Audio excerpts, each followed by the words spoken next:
पिता परमेश्वर, हम कुछ हफ्तों से आपने जो पवित्र आत्मा हमारे लिए भेजा है और उनका कार्य के बारे में परमेश्वर हम जैसे मनन कर रहे हैं, ध्यान दे रहे हैं वचनों में, परमेश्वर और भी हमें जानने की मदद कर, ताकि हम जाने पवित्र आत्मा हमारी जिंदगी में क्या कर रहा है, क्या हासिल करना चाहता है और क्या और आगे जाकर करेगा। इन इन बातों को समझने की परमेश्वर क्षमता दे हमें। धन्यवाद इस शाम के लिए, यीशु मसीह के नाम से हम प्रार्थना करते हैं, आमीन। तो पिछले जैसे कुछ हफ्तों से हम इस बात पर ध्यान दे रहे हैं, इस बात पर मनन कर रहे हैं कि पवित्र आत्मा और पवित्र आत्मा का कार्य हमारे जिंदगी में, कलीसिया में व्यक्तिगत रूप से क्या है और परमेश्वर क्या कर रहा है, पवित्र आत्मा को क्यों दिया गया और पवित्र आत्मा यहाँ पर आकर क्या कर रहा है हमारे जिंदगी में। और पिछली बार जब मैंने वचन बताया था, मैंने वचन में ये बताया था कि परमेश्वर इस दुनिया की समझ और ज्ञान को तुच्छ कर दिया है। क्यों तुच्छ कर दिया है? क्योंकि ये दुनिया अपनी समझ और बुद्धि और ज्ञान से परमेश्वर को जान नहीं पाया, इसीलिए उसे खारिज कर दिया और कहा कि यह मूर्खता है। इस संसार का ज्ञान मूर्खता है, क्योंकि ये मुझे जान नहीं सके। दूसरी बात, परमेश्वर का ज्ञान समझने के लिए हमारे अंदर वो क्षमता नहीं है। जैसे कि परमेश्वर ने खुद कहा है कि इस दुनिया का ज्ञान मुझे समझ नहीं सकता, तो हमारे अंदर वो क्षमता नहीं है परमेश्वर को, परमेश्वर के बातों को समझने की। तो परमेश्वर ने अपने पवित्र आत्मा को भेजा और पवित्र आत्मा ने पुराने नियम में और इस संसार की शुरुआत से जो भेद की बातें हैं, उन बातों को खोल खोल कर परमेश्वर की योजना और परमेश्वर का ज्ञान को समझाया है वचनों से। और पवित्र आत्मा हमारे अंदर आकर उन बातों को समझने की क्षमता दी, उन बातों की समझ हमें दी।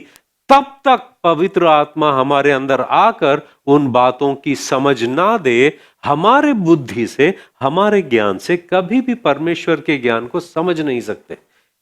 ये हमने पहला कुरिन्थियों की पत्री पहला अध्याय, दूसरा अध्याय, तीसरा अध्याय में हमने देखा है।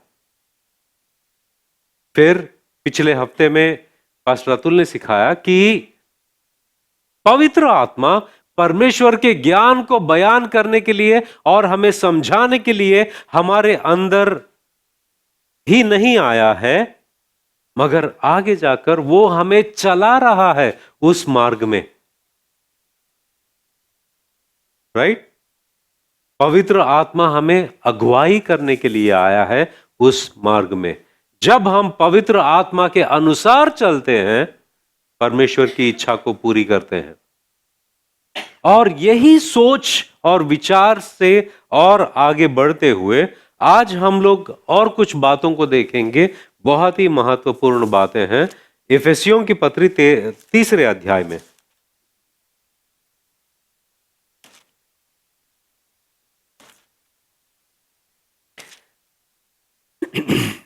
इफिसियों की पत्री तीसरे अध्याय में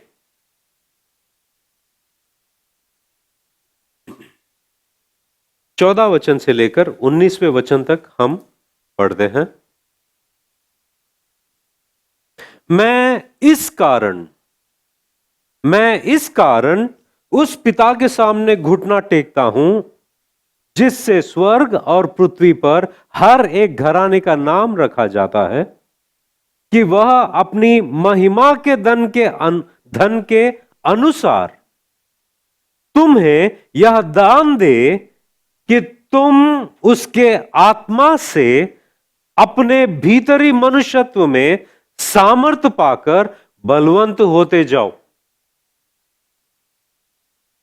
और विश्वास के द्वारा मसीह तुम्हारे हृदय में बसे, कि तुम प्रेम में जड़ पकड़कर और नेव डालकर सब पवित्र लोगों के साथ भली भांति समझने की शक्ति पाओ कि उसकी चौड़ाई और लंबाई और ऊंचाई और गहराई कितनी है, और मसीह के उस प्रेम को जान सको जो ज्ञान से परे है, कि तुम परमेश्वर की सारी भरपूरी तक परिपूर्ण हो जाओ।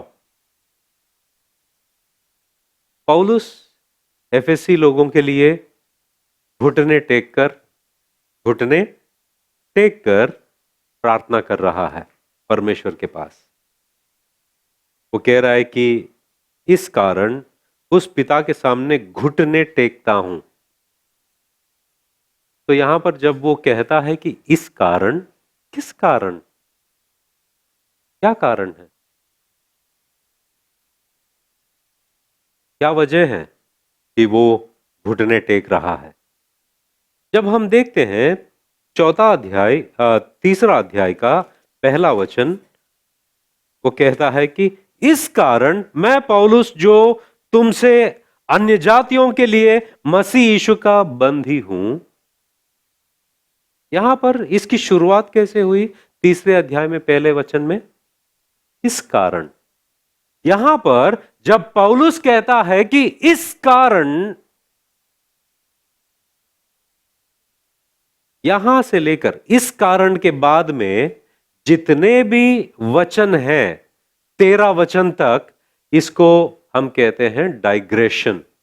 डाइग्रेशन मतलब पौलुस तीसरे अध्याय पहला वचन में ही वो प्रार्थना कर सकते थे, मगर उसकी शुरुआत किए हैं। मगर उनको लगा कि एक अहम बात बताना था, वो बताने में कुछ वचनों को बिताया उन्होंने, कुछ बातों को बताया, दोबारा उन्होंने पहला वचन में जो करने की सोच थी वो 14 वचन से वो करते रहे। समझ में आ रही है? जिसको हम डाइग्रेशन कहते हैं। फॉर एग्जाम्पल, उदाहरण के रीति से, अगर समझो मैं आपसे बातें कर रहा हूं, एक मुद्दे पर बात कर रहा हूं, सडनली वो बीच में एक ऐसा विषय आया है, उसको समझाने के लिए मैं वो सब समझाया, मैं दोबारा वही मुद्दे पर आया ताकि इसको आगे बढ़ाऊं। वैसे ही पौलुस यहां पर करता है। तीसरा अध्याय पहला वचन में इस कारण जब कहता है, उसको आगे जाकर वो कहता है कि इसी कारण मैं पौलुस जो तुम अन्य जातियों के लिए मसीह यीशु का बंदी हूं। तो आगे जाकर वो कहता है कि मैं क्यों बंदी हूं, उन सारे बातों के बारे में बताता है, फिर वापस आता है। मगर ये जो कारण जानने के लिए हमें दूसरे अध्याय को पढ़ना जरूरी है। ये कारण क्या है? दूसरे अध्याय में हम देखते हैं कि वो पौलुस कहता है कि आप जो अन्य जाति के लोग हैं, आप पहला वचन में देखते हैं, उसने तुम्हें भी जिलाया जो अपने अपराधों और पापों के कारण मरे हुए थे। पौलुस क्या कह रहा है? आप लोग मरे हुए थे आपके अपराधों में, उसने आपको जिलाया है, उसने आपको जिलाया है। और वो कहता है हम देखते हैं 11 वचन से दूसरा अध्याय का, वो ये कहता है कि इस कारण स्मरण करो कि तुम जो शारीरिक रीति से अन्य जाति हो और जो लोग शरीर में हाथ के किए हुए खतने से खतना वाले कहलाते हैं, वे तुमको खतना रहित कहते हैं। तुम लोग उस समय मसीह से अलग और इस्राएल की प्रजा के पद से अलग किए हुए हैं और प्रतिज्ञा की वाचाओं के भागी न थे और आशाहीन और जगत में ईश्वर रहित थे। ये सब क्या है? आपके पास ना तो कोई आशा थी, आपके पास ना तो परमेश्वर के प्रतिज्ञाएं थे, परमेश्वर ने कुछ वादा नहीं किया कि आपकी जिंदगी में वो करेगा। आपकी कोई उम्मीद नहीं थी। अगर उम्मीद थी तो वो ये है कि आपके मरने के बाद में आप सीधा नरक जाओगे। मगर जब यीशु मसीह इस दुनिया में आए और सारे लोगों के लिए सलीब पर मरे और अपना लहू बहाया, उस लहू से जो कोई उन्हें स्वीकार करता है वो उद्धार पाता है।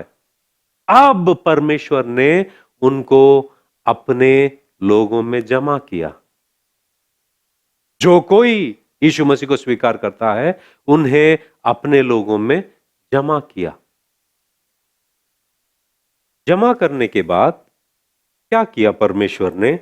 हम 18 वचन से पढ़ते हैं, दूसरा अध्याय। क्योंकि उसी के द्वारा हम दोनों की एक आत्मा में पिता के पास पहुंच होती है। दोनों की मतलब यहूदियों की और अन्य जाति लोगों की। इसलिए तुम अब विदेशी और मुसाफिर नहीं रहे, परंतु पवित्र लोगों के संगी, स्वदेशी और परमेश्वर के घराने के हो गए। मतलब आपको आप परमेश्वर ने आपको कोई वादा नहीं किया। आप परमेश्वर के प्रतिज्ञाओं में कोई भागीदारी नहीं थे, कुछ नहीं था, ना उम्मीद था। आप परमेश्वर रहित इस दुनिया में थे, बिना आशा के। परमेश्वर ने आपको अपने घराने में जमा किया, घराने में जमा करके। 19, इसलिए तुम अब विदेशी और मुसाफिर नहीं रहे, परंतु पवित्र लोगों के संगी, स्वदेशी और परमेश्वर के घराने के हो गए। 20वें वचन में देखो, और प्रेरितों और भविष्यवक्ताओं की नींव पर, जिसके कोने का पत्थर मसीह यीशु स्वयं ही है, बनाए गए हो। मतलब यहां पर कुछ कंस्ट्रक्शन, कुछ बनाने की बात हो रही है। कितने लोग कंस्ट्रक्शन में हैं?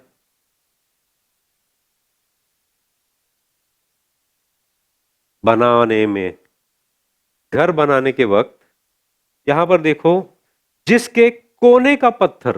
कोने का पत्थर क्या होता है? कोने का पत्थर क्या होता है? नींव नहीं।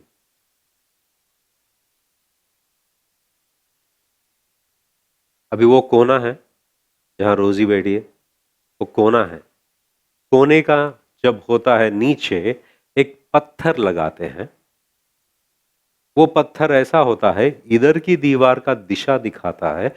वही पत्थर पत्थर को देखते हुए दीवार बनाते हैं, और वही पत्थर को देखते हुए उधर का दीवार बनाते हैं।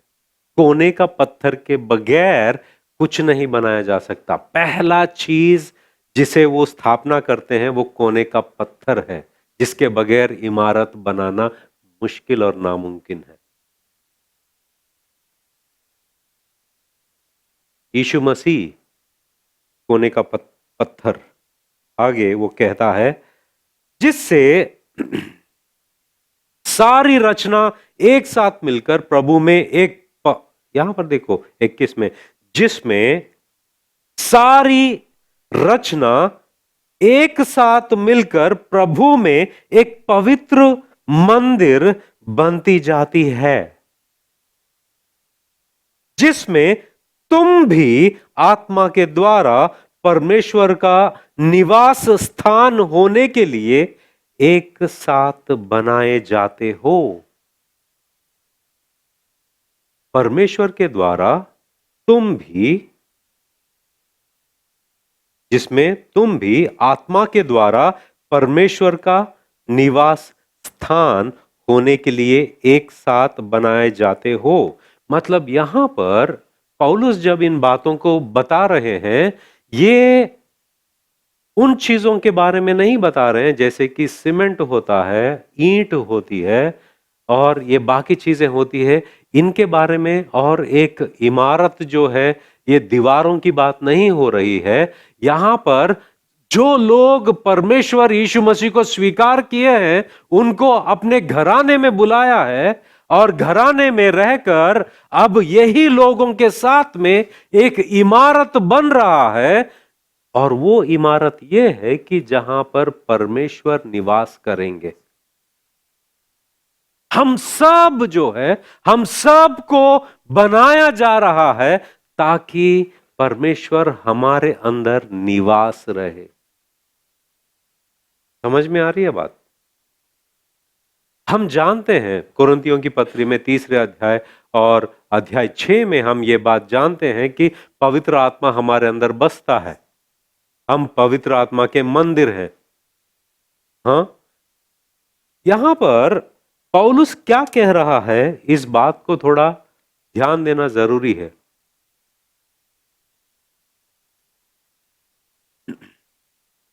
मगर पौलुस के जहन में या पौलुस के दिमाग में क्या चल रहा है? पौलुस क्या कहना चाहता है? ये इमारत जो है, जब हम 21 और 22 में देखते हैं, जिसमें सारी रचना एक साथ मिलकर प्रभु में एक पवित्र मंदिर बनती जाती है। बना नहीं, अभी बन रहा है। वहां पर टेंस को क्या बोलते हैं हिंदी में? काल। अभी ये वर्तमान काल, और कंटिन्यूस को जो भी है आप समझते। 22, जिसमें तुम भी आत्मा के द्वारा परमेश्वर का निवास स्थान होने के लिए एक साथ बनाए जाते हो। बना नहीं, बनाए जाते हो।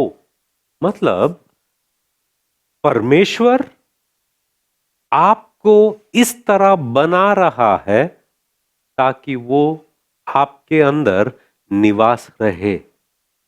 इस बात को, पौलुस के जहन में जो बातें चल रही है, उस बात को समझना बहुत जरूरी है। क्या चल रहा है कि जब भी परमेश्वर का मंदिर बनता है, पुराने नियम में पहली बार जब हम देखते हैं, पुराने नियम में निर्गमन का पुस्तक, निर्गमन का पुस्तक 40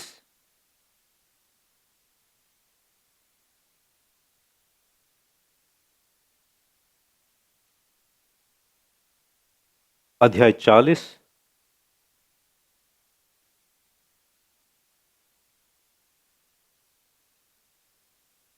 वचन 34 से देखते हैं।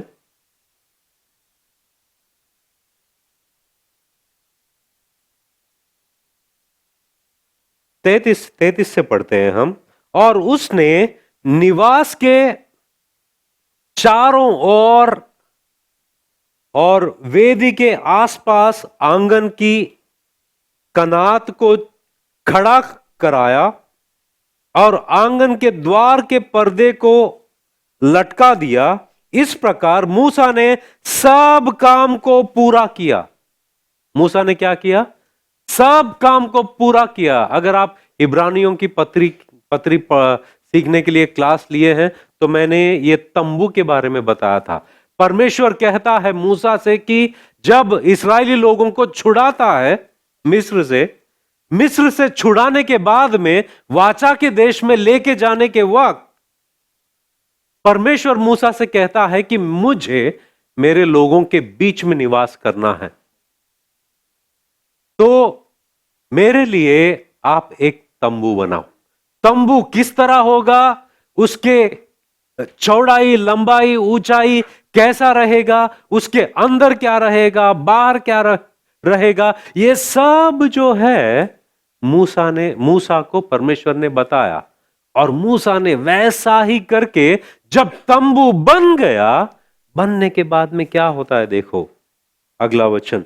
तब बादल मिलाप वाले तंबू पर छा गया और यहोवा का तेज निवास स्थान में भर गया और बादल मिलाप वाले तंबू पर ठहर गया और यहोवा का तेज निवास स्थान में भर गया, इस कारण मूसा उसमें प्रवेश ना कर सका।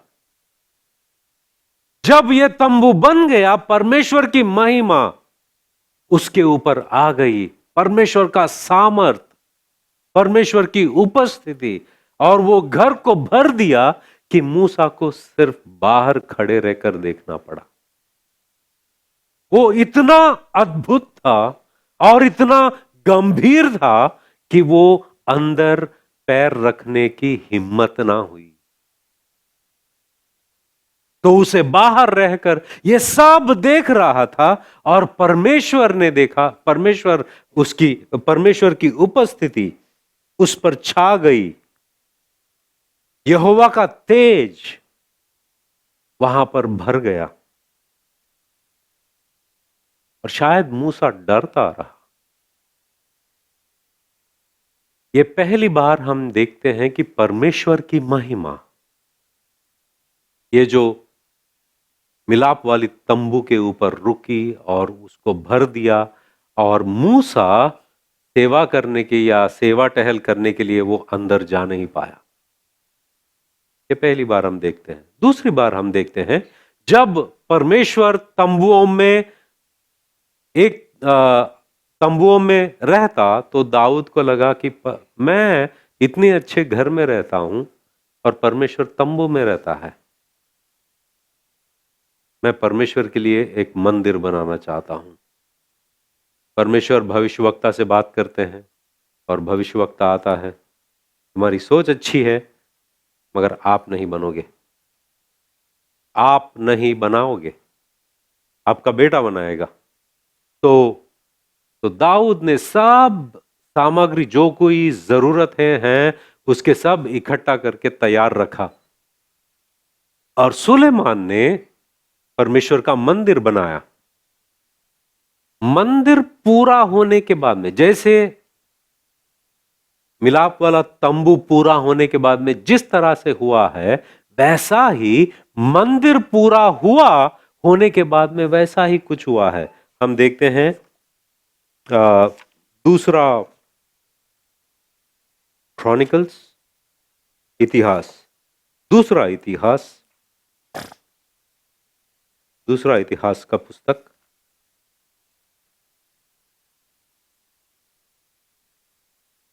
5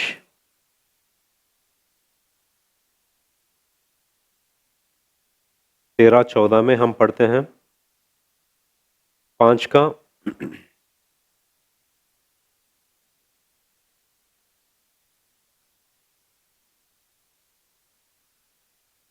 13 में जब हम देखते हैं, और जब तुरैया बजाने वाले और गाने वाले एक स्वर से यहोवा की स्तुति और धन्यवाद करने लगे, और तुरैया, झांझ आदि वाद्यों को बजाते हुए यहोवा की यह स्तुति ऊंचे शब्द से करने लगे, वह भला है और उसकी करुणा सदा की है, तब यहोवा के भवन में बादल छा गया, और बादल के कारण याजक लोग सेवा टहल करने को खड़े ना रह सके, क्योंकि यहोवा का तेज परमेश्वर के भवन में भर गया था। यह दूसरी बार हम देखते हैं परमेश्वर की महिमा, परमेश्वर का तेज परमेश्वर के भवन में भर गया। जब भी परमेश्वर जिस स्थान में निवास करने के लिए उसके लिए कुछ बनाया जाता है, उन्होंने इस तरह प्रदर्शन किया अपनी उपस्थिति का कि अपने महिमा को वहां पर भेज दिया, वह अपनी महिमा से वहां पर आ गए और उनका तेज, उनकी महिमा सब कुछ भर दिया। जिस तरह से मूसा अंदर जा नहीं सका, वैसा ही याजक अंदर जा नहीं सके सेवा करने के लिए। ये दूसरी बार देखते हैं। तीसरी बार कब देखते हैं?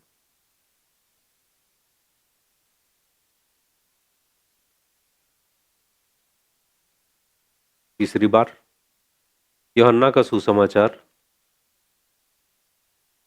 पहला अध्याय बुधवार को कितने लोग आए थे? बुधवार के संदेश में मयूर ने वचन बताया था, यीशु मसीह। यीशु मसीह कौन है? यीशु मसीह कौन है? वो परमेश्वर का पुत्र है। वो जानते हैं, मगर परमेश्वर का महिमा का प्रकट। तो पहला अध्याय में जब हम देखते हैं 14 वचन,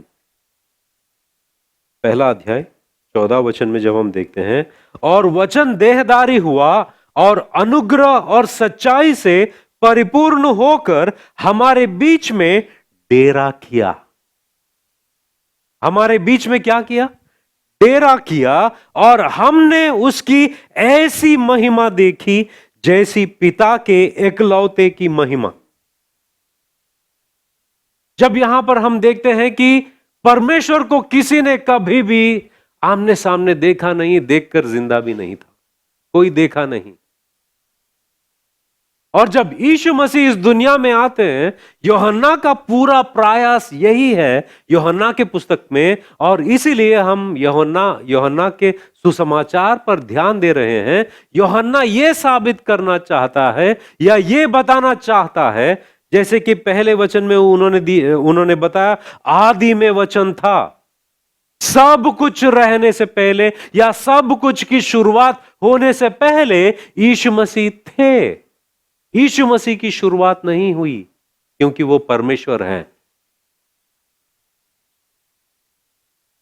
और वचन परमेश्वर के साथ था, परमेश्वर के नीचे नहीं, ना परमेश्वर के ऊपर नहीं, परमेश्वर के साथ। यूहन्ना इससे ये बताना चाहते हैं कि जो कोई पिता परमेश्वर है, उनकी समानता में पुत्र भी है।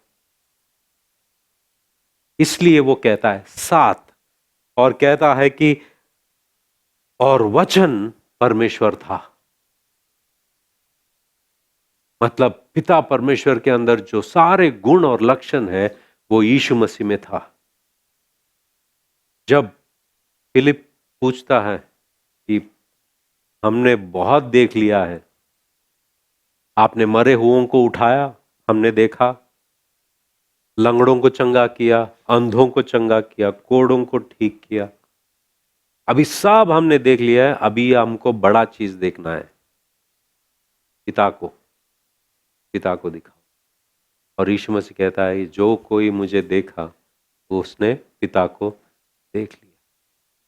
और ये महिमा का परमेश्वर शरीर जो डेरा है उसमें बसकर इस दुनिया में आया। ये तीसरी बार हम देखते हैं। इसलिए यूहन्ना कहता है और वचन देहधारी हुआ और अनुग्रह और सच्चाई से परिपूर्ण होकर हमारे बीच में डेरा किया। इस बार तंबू या मंदिर नहीं, एक शरीर में वो डेरा किया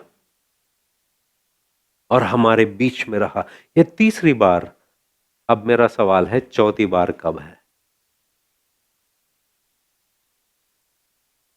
चौथी बार। यही बात बताने के लिए पौलुस कहता है, दोबारा हम एफेसियों की पत्री में जाते हैं, दूसरा अध्याय,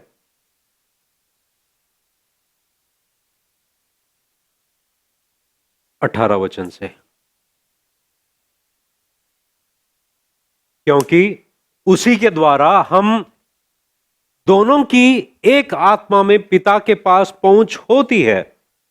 इसलिए तुम अब विदेशी और मुसाफिर नहीं रहे, परंतु पवित्र लोगों के संगी, स्वदेशी और परमेश्वर के घराने के हो गए।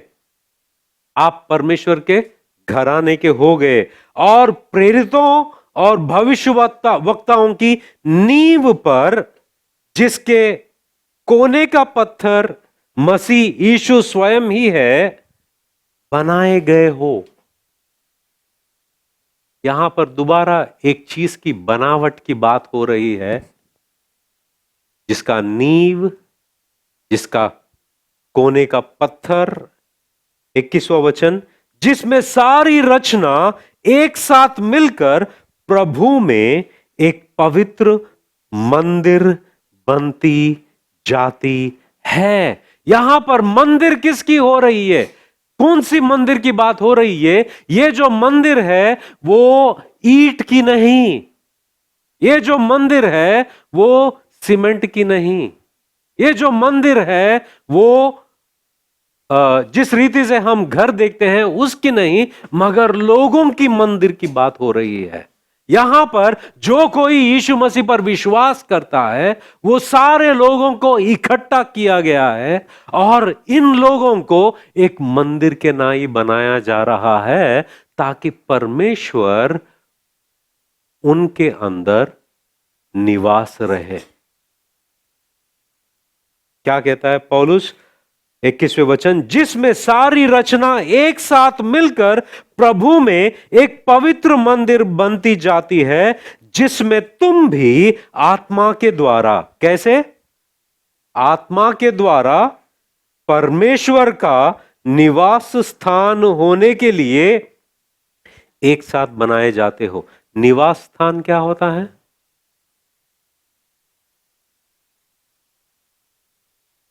जहां पर हम निवास रहते हैं उसको निवास स्थान। जब ऐसी बात कहता है और तीसरे अध्याय का 14 वचन में जाते हैं हम, और वो कहता है कि मैं इस कारण उस पिता के सामने घुटने टेकता हूं जिससे स्वर्ग और पृथ्वी पर एक घराने का नाम रखा जाता है, कि वह अपनी महिमा के धन के अनुसार तुम्हें यह दान दे। क्या दान की मांग कर रहा है ये? क्या दान दे? कि तुम उसके आत्मा से अपने भीतरी मनुष्यत्व में सामर्थ पाकर बलवंत होते जाओ। क्यों मुझे बलवंत होना है? पौलुस बहुत ही बारीकी से सब चीजों का विवरण देता है। पहली बात वो क्या कहता है कि वह अपनी महिमा के धन के अनुसार तुम्हें यह दान दे कि तुम उसके आत्मा से सामर्थ पाकर। यह सामर्थ कहां आता है? सामर्थ कहां आता है? भीतरी मनुष्यत्व में, आपके अंदर आता है। कहां से आता है? पिता से आता है। किन के जरिए आता है? पवित्र आत्मा के जरिए आता है।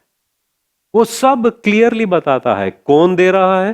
पिता दे रहा है। किसके जरिए दे रहा है? पवित्र आत्मा के जरिए। और यह सामर्थ कहां आने वाला है? तुम्हारे भीतरी मनुष्यत्व में। जब ये भीतरी मनुष्यत्व में वो सामर्थ आएगा तो उसका नतीजा क्या होगा? आप बलवंत होगे। मगर ये बल कै के लिए? किसके लिए? अभी आपको कुश्ती लड़नी है तो क्या करोगे? खाओगे और प्रैक्टिस करोगे, मसल बनाओगे, अपने आप को मजबूत करोगे। तो ऐसी क्या बात है कि पौलुस कह रहा है कि आपको बलवंत बनना है? ये बल किसके लिए चाहिए? क्या ऐसी कोई लड़ाई है? क्या ऐसी कोई बात है जो पौलुस नहीं बता रहा है? किसके लिए? ये तो मुझे, उर्दू में कहते हैं ना, मुझे हाइबत कर दे रहा है। मतलब मुझ तो डरा रहा है। काहे के लिए? कि क्यों चाहिए मुझे ये सामर्थ? कुछ चीज है क्या? क्या है? पौलुस आगे जाके कहता है, और विश्वास के द्वारा, वचन 17 में, मसीह तुम्हारे हृदय में बसे। हैं? यीशु मसीह मेरे अंदर बसने के लिए मुझे सामर्थ्य की क्यों जरूरत है? कभी सोचा आपने? मसीह मेरे अंदर निवास करने के लिए मुझे सामर्थ्य की क्यों जरूरत है? वो भी पवित्र आत्मा का सामर्थ्य क्यों जरूरत है? यही बोल रहा है पौलुस, यही कह रहा है कि आप लोगों को परमेश्वर ने अपने घराने में लिया है और आपको अपना मंदिर बना रहा है ताकि वो आपके अंदर निवास रहे। जब घर बनाते हैं, घर कैसे बनता है? पहले हम एक जगह को चुनते हैं और वो जगह में क्या करते हैं, जो भी गंदगी है वो बाहर फेंकते हैं, उसका नींव डालते हैं। नींव डालने के बाद उस घर में और गंदगी होती है, फिर हम लोग ईंटों से दीवार बनाते हैं और उसके ऊपर स्लैब डालते हैं, मगर गंदगी तो आसपास में रहती है। फिर प्लास्टरिंग करते हैं सीमेंट से और अंदर की गंदगी थोड़ी थोड़ी कर कर हम बाहर फेंकते हैं। फिर नीचे ये पत्थर जो है वो बिठाते हैं, फिर गंदगी सब साफ करके अंदर बाहर ले जाते हैं। फिर दीवारों को हम पेंट करते हैं, पेंट करने के बाद में लाइट्स लगाते हैं, फैन लगाते हैं, सोफा लगाते हैं, टीवी लगाते हैं, चेयर लगाते हैं, बेड लगाते हैं और फिर वहां पर बैठते हैं। अब भी यहां पर मुझे अच्छा लग रहा है। इसको हम निवास स्थान कहते हैं। क्या मसीह आपके अंदर निवास है या उनको कोई तकलीफ हो रही है? इधर कूड़ा है, उधर से दुर्गंध आ रही है और नीचे ये स्मूथ नहीं है, नीचे से चुभ रहे हैं। हाँ, अंधेरा है, कहीं उजाला है, कहीं कुछ नहीं है। कैसा है आपका मंदिर? आपका भीतरी मनुष्यत्व कैसा है? तो पौलुस कह रहा है आपको सामर्थ्य की जरूरत इसलिए है कि जैसा जैसा पाप आपके जिंदगी से बाहर जाते रहेगा वो मंदिर बनते रहेगा। जैसा जैसा पाप का कूड़ा बाहर जाते रहेगा परमेश्वर का मंदिर बेहतर बनते रहेगा और मसीह निवास होने के लिए प्रसन्न होंगे। कूड़ा बाहर कूड़ा बाहर करने के लिए आपको किसकी सामर्थ्य चाहिए? पवित्र आत्मा की सामर्थ्य चाहिए। पाप को ना कहने के लिए किसकी सामर्थ्य चाहिए? पवित्र आत्मा की सामर्थ्य चाहिए। लालसाओं में ना पड़ने के लिए किसकी सामर्थ्य चाहिए? पवित्र आत्मा की सामर्थ्य चाहिए। जैसे जैसे आपके जिंदगी से ये सारे चीजें दूर होती रहेंगी परमेश्वर की महिमा भरती रहेगी। धीरे धीरे धीरे धीरे एक वक्त आएगा जो आप पौलुस के साथ में कहोगे। गलातियों की पत्री 2 अध्याय,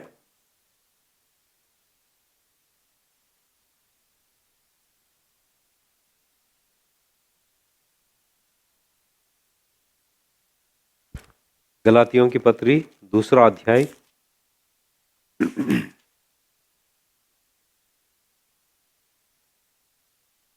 19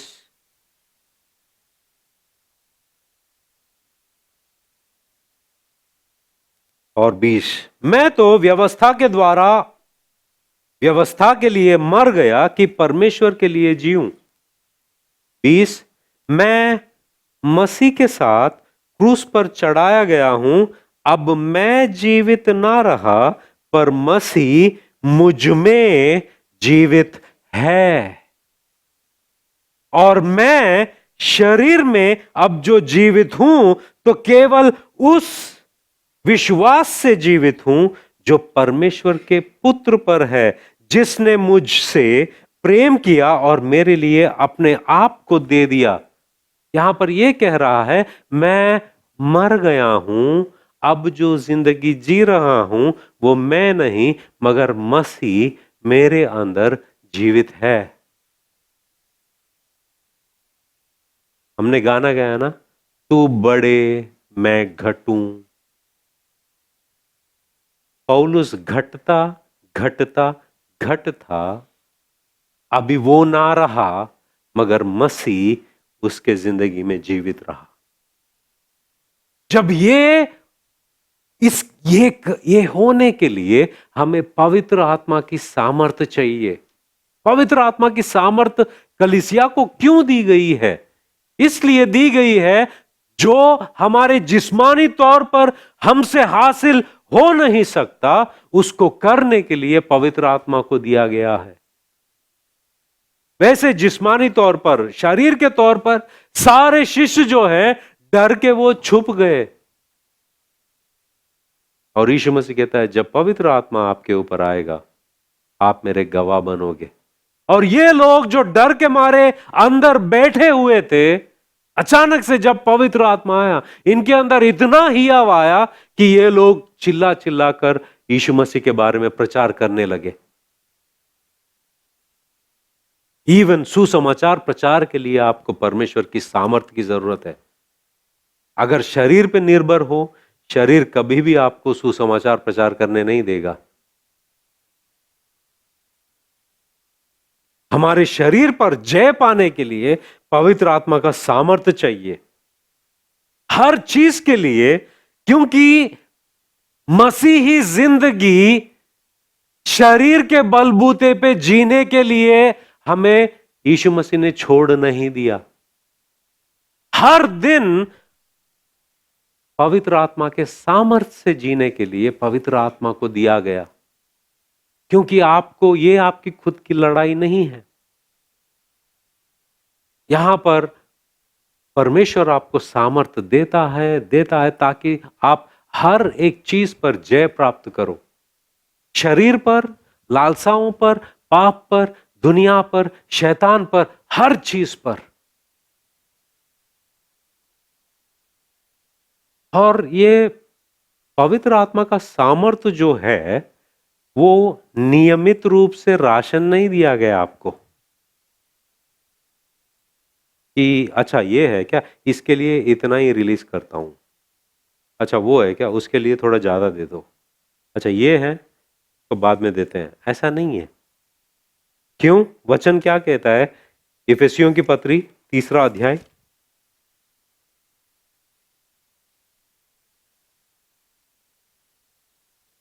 16 वचन क्या कहता है?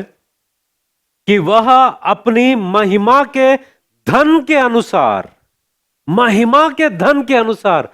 परमेश्वर का धन कितना है? हाँ, परमेश्वर का धन कितना है? ये सवाल ही गलत है।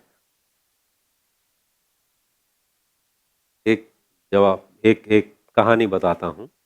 सऊदी का एक जमाने में एक राजा था। राजा की प्रिंस को क्या कहते हैं? राजकुमार। सऊदी में अभी भी बहुत सारे प्रिंसेस है, प्रिंस है। अपना प्रिंस कहाँ है? अच्छा, तो उसने गोल्फ, पता है आपको? मतलब देखने में क्रिकेट जैसे ही लगता है मगर बॉल कोई फेंकेगा नहीं, वो उधर ही रहता है। हाँ? और वो बॉल को मारते हैं।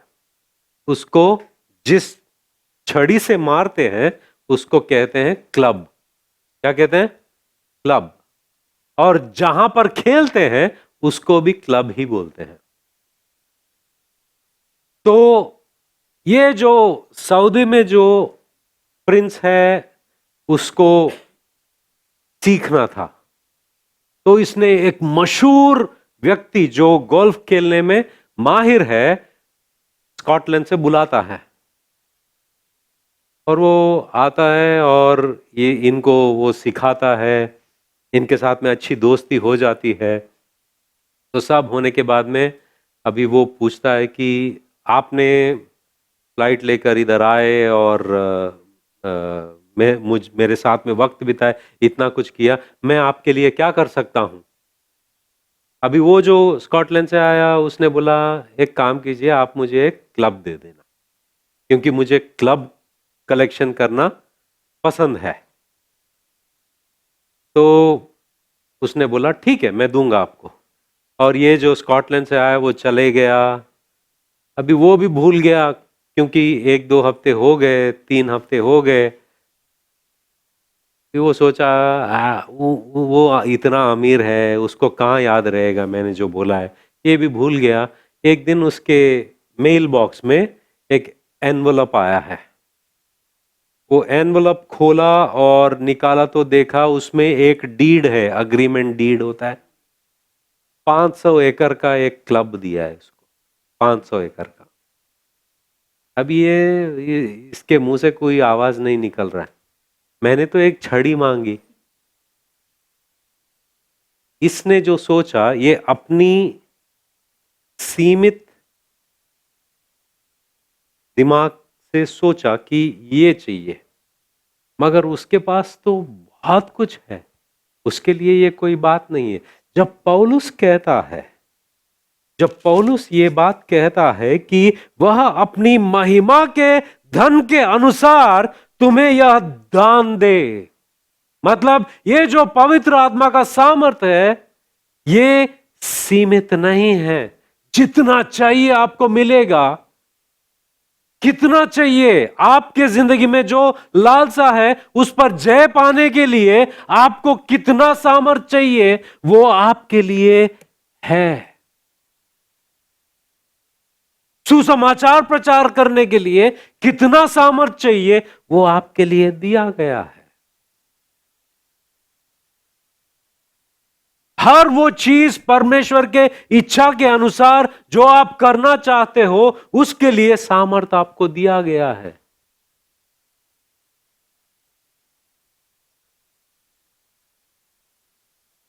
और पौलुस कहता है, आपके अंदर वो सामर्थ आना जरूरी है, क्योंकि यही सामर्थ से आप आगे जाकर सुसमाचार प्रचार करते हैं।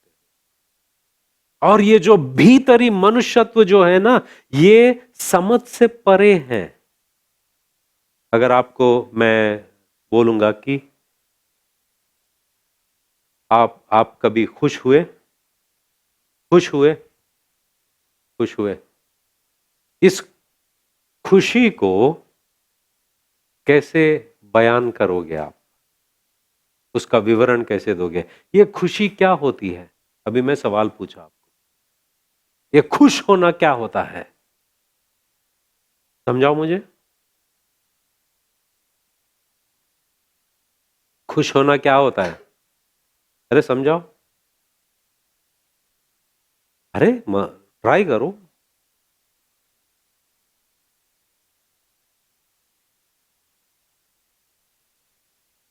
हंसना।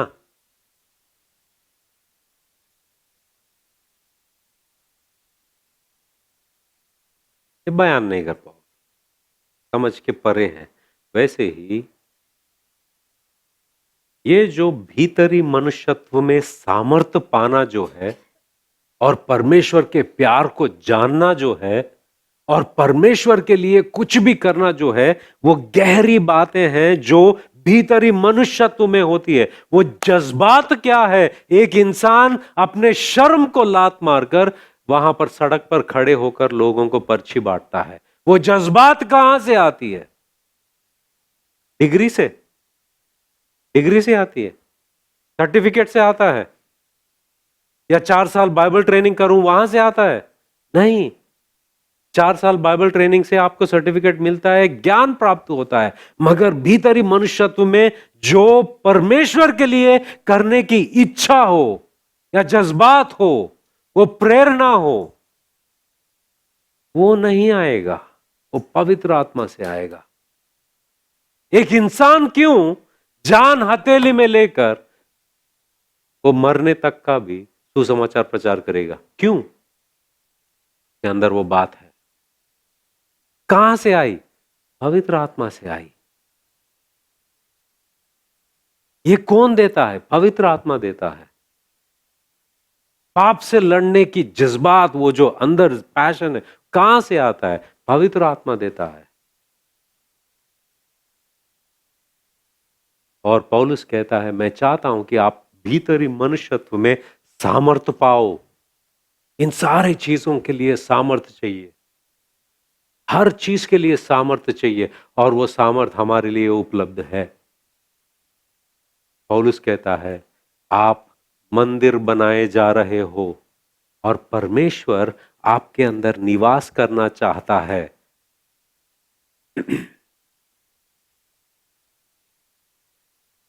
जब भी हमारे भाई बहनों में कोई कुछ घर बना रहा है या कुछ बना रहा है, तो पहला चीज क्या करते हैं? मेरे अब्बा को बुलाते हैं,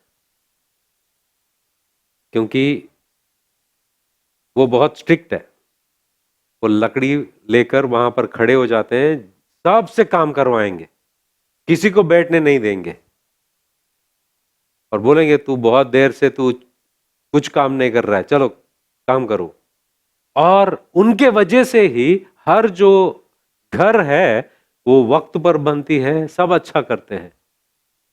वैसे ही पवित्र आत्मा के जरिए पिता परमेश्वर हमें, पवित्र आत्मा हमारे अंदर बसकर मसीह के या परमेश्वर का निवास स्थान बनने के लिए हमें बना रहे हैं। एक वक्त आएगा, जैसा वो है वैसा हम रहेंगे। एक वक्त आएगा, पौलुस के जना ही हम भी बोलेंगे कि अब मैं नहीं रहा, वो मेरे अंदर बसा है। अब ये जिंदगी मैं नहीं जी रहा हूं, वो मेरे जरिए जी रहा है। जब लोग तुम्हें देखेंगे वो तुमको नहीं मगर मसीह को देखेंगे। और ये हासिल करना चाहता है। जैसे तंबू में परमेश्वर की महिमा संपूर्ण रीति से बसी हुई है, और पौलुस यही बात कहता है एफेसियों की पत्री 3 अध्याय के वो प्रार्थना के आखिरी भाग में। वो क्या कहता है देखिए, वो बहुत ही महत्वपूर्ण बात है। 3 अध्याय के वो कहता है कि और मसीह के उस प्रेम को जानो, 19वां वचन, और मसीह के उस प्रेम को जानो, जान सको जो ज्ञान से परे है, कि तुम परमेश्वर की सारी भरपूरी तक परिपूर्ण हो जाओ, मतलब भर जाओ, कि आपके अंदर कोई हिस्सा ना बचे जो आपका है। यह पवित्र आत्मा का कार्य है हमारे जिंदगी में, और यही पवित्र आत्मा हमारी जिंदगी में हासिल करना चाहता है। और इस कारण पौलुस घुटनों पर रहकर प्रार्थना कर रहा है। हमें भी प्रार्थना करनी चाहिए इसके लिए। ये प्रार्थना अपने आप के लिए कर सकते हो, हर दिन करो, और कलीसिया के लिए करो, अपने घर वालों के लिए करो, क्योंकि हमें सब हम सबको सामर्थ्य की जरूरत है। आइए हम प्रार्थना करते हैं।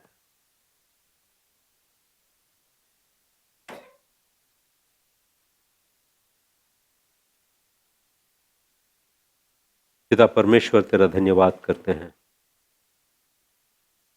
हम चाहते हैं परमेश्वर कि हम हमारे भीतरी मनुष्यत्व में तेरे पवित्र आत्मा के द्वारा सामर्थ्य पाकर बलवंत होते जाएं, ताकि हम शैतान का विरोध कर सके, गुनाह का विरोध कर सके, लालसाओं का विरोध कर सके, दुनिया का विरोध कर सके। हर वो चीज हमें तुझ से अलग करने की कोशिश कर रही है, उसका विरोध कर सके, ताकि हम वो मंदिर बनते जाए जिसमें तू निवास रहे। धन्यवाद परमेश्वर वचन के लिए। यीशु मसीह के नाम से हम प्रार्थना करते हैं, आमीन।